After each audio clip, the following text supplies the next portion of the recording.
Middle East, the world's new opportunity engine. Rising Gulf economies, the next Middle East powerhouses. When people talk about the Middle East, they usually mention just two names, the UAE and Saudi Arabia. But that view is already outdated. Across the Gulf, a group of smaller but extremely strategic economies is quietly positioning itself for the next decades of global growth. They don't compete by size. They compete by speed, specialization, and capital efficiency.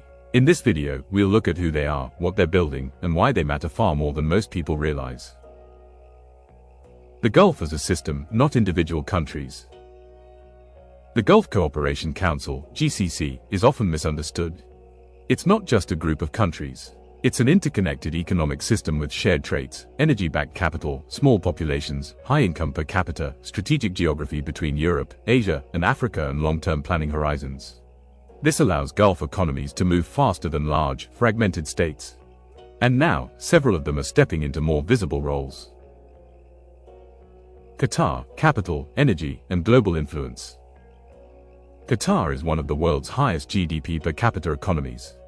Its strength lies in liquefied natural gas, LNG, long-term energy contracts, and a globally active sovereign wealth fund. Qatar's strategy is not diversification at any cost. It is capital preservation and global asset positioning. Through international investments in infrastructure, finance, real estate, and technology, Qatar acts as a global capital allocator. A stability-driven investor, a geopolitical connector. It doesn't need scale, it needs precision. Kuwait, financial depth and long-term reserves. Kuwait often stays under the radar, but that's misleading. It holds one of the oldest and most conservative sovereign wealth structures in the world. Key characteristics: strong fiscal buffers, low population pressure, and long-term capital orientation. Kuwait's model is not about visibility, it's about resilience and continuity. As global volatility increases, this type of capital discipline becomes an advantage, not a limitation. Oman, logistics, industry, and geography. Oman plays a very different game. Its key asset is geography. Located outside the Strait of Hormuz, Oman positions itself as a logistics gateway, an industrial and port hub, a neutral connector between markets. Major investments focus on ports and free zones, manufacturing and downstream industry, trade corridors linking Asia and Africa. Oman doesn't aim to dominate. It aims to enable flows. And in global trade, enablers matter. Bahrain, financial services and regulation. Bahrain is small but strategically focused. Its strength lies in financial services, regulatory frameworks, regional banking and fintech ecosystems. Bahrain has positioned itself as a testing ground for financial innovation, a bridge between traditional banking and fintech, a services-oriented economy within the Gulf system. Size is irrelevant here, specialization is everything. Why these economies matter together?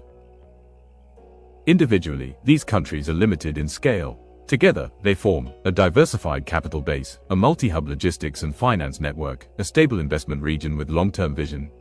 This is the key insight most observers miss. The Gulf is not one story.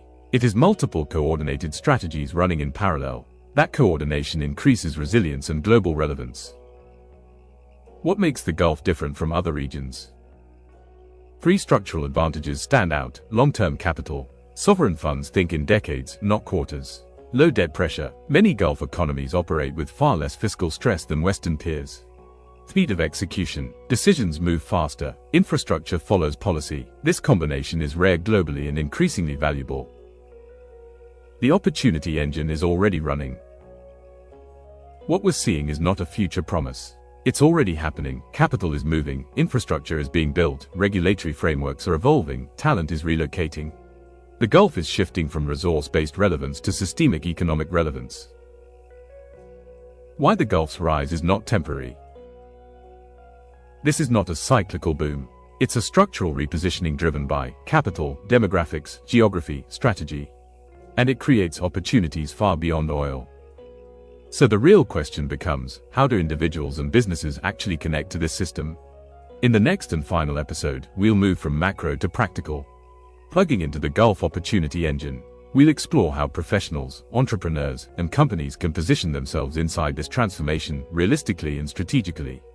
If this video gave you a clearer picture of where the Gulf is heading, subscribe now and join the journey. Because understanding the system is the first step to benefiting from it.